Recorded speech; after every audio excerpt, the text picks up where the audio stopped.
Hablemos de la muerte. 16ª entrega. ¿Qué nos retiene en el umbral del bajo astral? El suicidio. Tal y como se apuntó en la última entrega, en esta hablaremos sobre los seres que se encuentran retenidos a causa del suicidio. Pero antes de hacerlo, es necesario hacer una aclaración.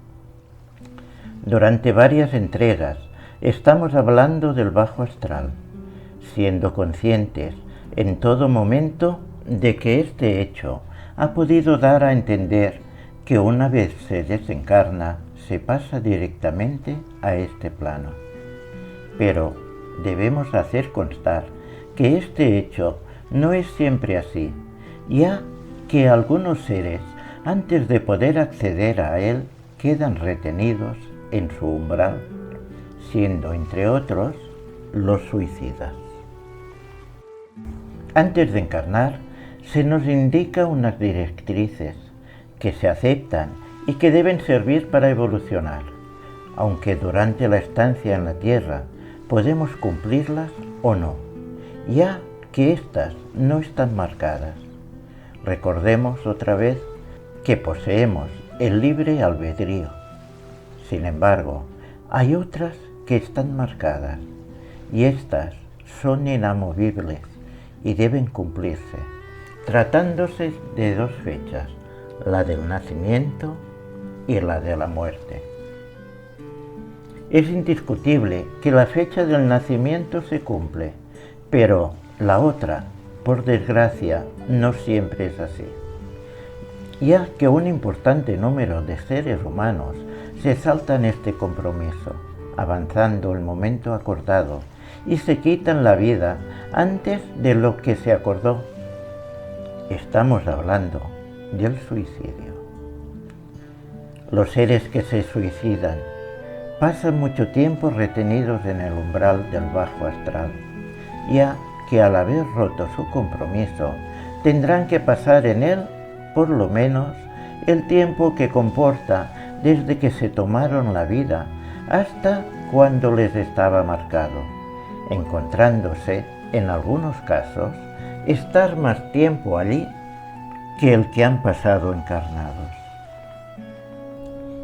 Queremos hacer un inciso para recordar que el suicidio es una de las causas que produce más muertes, mucho más que los accidentes de circulación y que la enfermedad del cáncer. Dicho esto, no debe extrañarnos que en el umbral del bajo astral el número de seres retenidos por esa razón sea muy grande. Generalmente se llega al suicidio arrastrado por alguna razón muy fuerte, la cual se cree que no se podrá superar, con la intención de que de esta forma se acabará el hecho de sufrir. Cabe decir que este pensamiento podría ser muy lícito para aquellos que están convencidos de que cuando llega la muerte se acaba todo. Pero, ¿por qué los que creen que la vida continúa, que nunca se muere, se suicidan? Nos podemos preguntar. Y aún más, sabiendo que se es igual aquí que allá.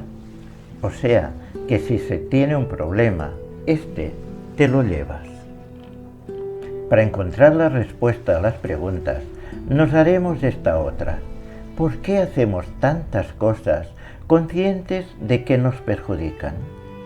Si la contestamos sinceramente, nos habremos dado la respuesta que buscábamos. Llegado a este punto, debe decirse que hay dos formas de llegar al suicidio. Una es la que todos tenemos en la mente, tomarse la vida de una vez.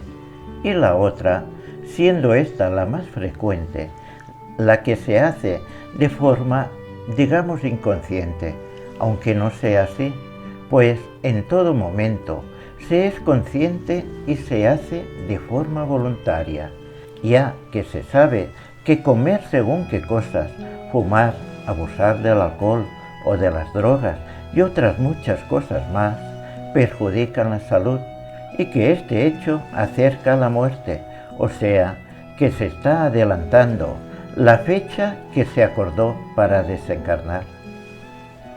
Para hacer comprensible este tema tan delicado, que puede comportar una fuerte emoción para quien escucha, desde Espacio Espiritual se ha creído hablar tan solo del suicidio inconsciente, ya que sus consecuencias son más suaves y no pueden resultar tan dolorosas, sirviéndonos para hacerlo de diferentes resúmenes extraídos del libro Nuestro Hogar, psicografiado a través del espíritu de André Luiz por Francisco Cándido Xavier.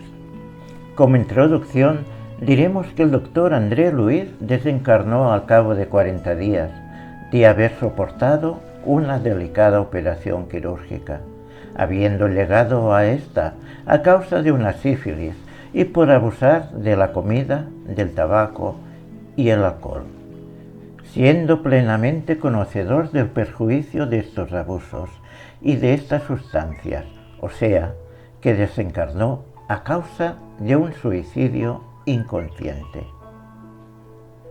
Por sus conocimientos de medicina, era plenamente consciente de que aquella intervención le podía conducir a la muerte. Este hecho ayudó a que no tardara en darse cuenta de que algo le había pasado. Por esta razón, en el primer capítulo se expresa así: tenía la impresión de haber perdido la noción del tiempo y del espacio.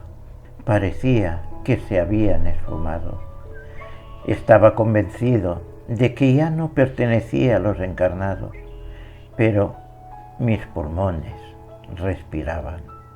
Me sentía como un fantasma angustiado, atrapado entre tenebrosas rejas. El corazón me latía a saltos, el miedo se había apoderado de mí.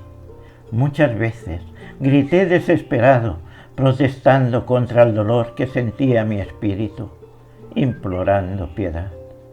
Pero un silencio impecable absorbía mi voz. Solo como respuesta recibía las lamentaciones que se sentían a mi alrededor, siendo éstas aún más lastimosas que las mías. Otras veces se oían risas siniestras de algún compañero loco que rasgaban el ambiente. Mis ojos borrosos, con dificultad, vislumbraban formas diabólicas, rostros lívidos, expresiones animalizadas que aparecían de vez en cuando en aquel paisaje oscuro que tan pocas veces se blanqueaba con la luz que se adivinaba a lo lejos. ¿Cuándo me había convertido en ese juguete? ¿Dónde y cuándo acabaría aquel extraño viaje? El miedo me arrastraba, las preguntas me invadían. ¿Cómo estará mi hogar, mi mujer, mis hijos? Me era imposible aclararlo. La incertidumbre ante lo desconocido me producía pánico. La conciencia me atormentaba. ¿Habría preferido la pérdida total de la razón o el no ser? En contados instantes, cuando el cansancio me lo permitía, el sueño me daba algún respiro. Poco duraba la sensación de alivio. Este siempre cesaba bruscamente. Seres monstruosos volvían a aparecer burlándose de mí, insultándome y calificándome de suicida. Pensamientos angustiosos de lo que había sido mi vida invadían mi cerebro. Compartí vicios, organicé mi hogar, me esforcé por conseguir una situación económica estable. Pasé por la tierra aprovechando sus beneficios, pero sin devolverle nada. Actué de forma egoísta con los míos, creyendo que me pertenecían. Nunca valoré a mi mujer ni a mis hijos. Me torturaba el hambre, la sed, todas las necesidades materiales se me manifestaban. Pero, ¿a quién acudir? ¿Quién podía auxiliarme? El incesante cerco de fuerzas perversas me aniquilaba. Quería detectar las causas de por qué me encontraba así. Pero aquellas voces, aquellos gemidos mezclados con acusaciones directas, me desorientaban sin poder evitarlo. Los gritos de suicida, suicida, criminal, canalla, no paraban de acosarme desde todas direcciones. ¿Dónde estaban esos despiadados? A veces podía intuir cómo se escurrían entre las tinieblas. Cuando la desesperación llegaba al punto culminante, me revolvía contra ellos y con todas mis energías inútilmente los atacaba, recibiendo carcajadas sarcásticas que agredían mis oídos. ¿Qué buscas, desgraciado? ¿Dónde vas, suicida? Estas acusaciones se repetían una y otra vez. Desgraciado, sin duda que lo era, pero suicida, eso nunca. Podía recordar la operación, los tratamientos dolorosos que había soportado durante los días que le siguieron. ¿Por qué la acusación de suicidio? Si me vi obligado a abandonarlo todo. ¿A quién podía recurrir?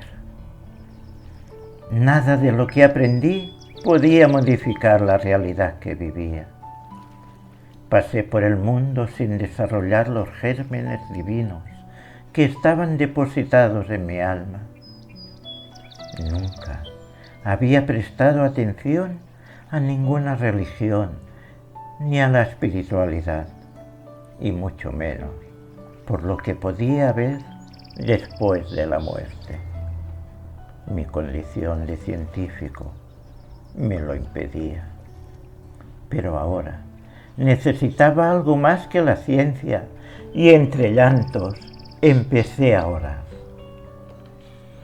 Cuando se agotaron mis energías, sintiéndome confundido con el barro del suelo, sin fuerzas para incorporarme, pedí ayuda. ¿Cuánto tiempo duró mi ruego? No lo sé. Cuando supliqué como un niño, tampoco lo sé.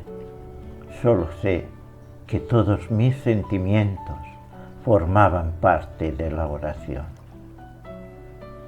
Tuve que sufrir, conocer el remordimiento y la humillación para poder cogerme a la esperanza y comprender la grandeza de la oración.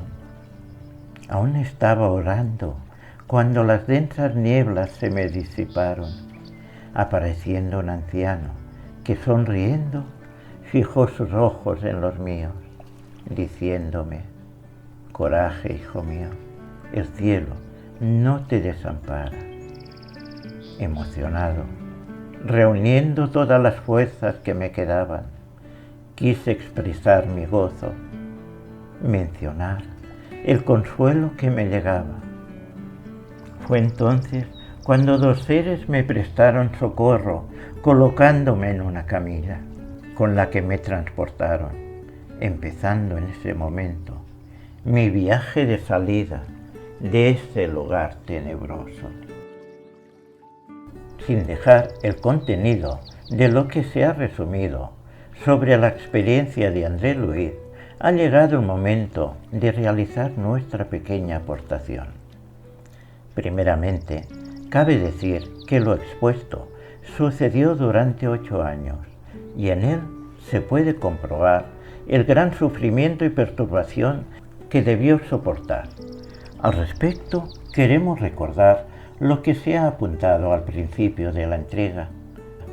Los seres que se suicidan por la razón de haber roto su compromiso tendrán que pasar retenidos en el umbral del bajo astral el tiempo que comporta desde que se han tomado la vida hasta cuando les estaba marcado. En una ocasión, André Luis nos dice: en contados instantes, cuando el cansancio me lo permitía, el sueño me daba algún respiro.